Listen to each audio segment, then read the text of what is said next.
एक बार की बात है, एक घने जंगल में सभी जानवरों के बीच बहस छिड़ गई कि सबसे समझदार और ताकतवर जानवर कौन है। एक दिन बंदर एक पेड़ की डाल पर झूलते हुए बोला, मैं सबसे होशियार और फुर्तीला हूँ। मेरी तरह पेड़ों पर कौन चढ़ सकता है? मैं तो इंसानों की नकल भी कर सकता हूँ। इतने में हाथी, जो पास ही पानी पी रहा था, गंभीर आवाज में बोला, शांत रहो बंदर, ताकत और समझदारी मुझ में है। मेरी एक सूंड से मैं बड़े बड़े पेड़ उखाड़ सकता हूँ। जंगल में मुझसे बड़ा कोई नहीं। बंदर हंसते हुए बोला, ताकत से क्या होता है? तुम्हारा शरीर भारी है, तुम तो पेड़ों पर भी नहीं चढ़ सकते। हाथी को गुस्सा आ गया, लेकिन उसने कुछ नहीं कहा। इतने में एक बूढ़ा लोमड़ी वहां आया।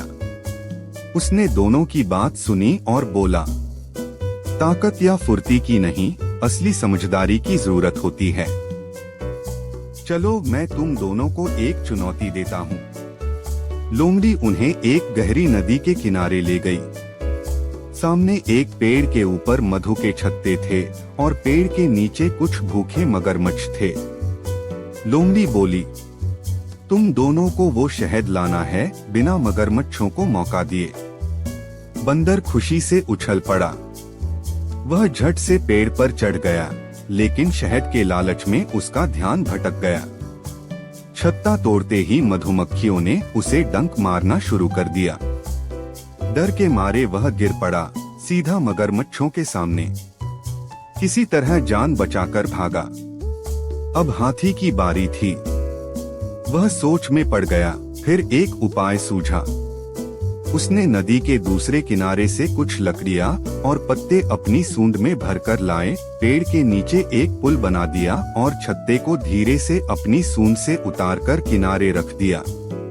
फिर सब जानवरों को शहद खाने को बुला लिया। बंदर हैरान रह गया।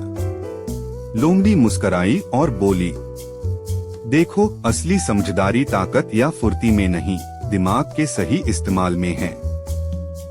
सीख, अहंकार और दिखावे से ज्यादा जरूरी है बुद्धिमानी और शांति से सोचने की शक्ति।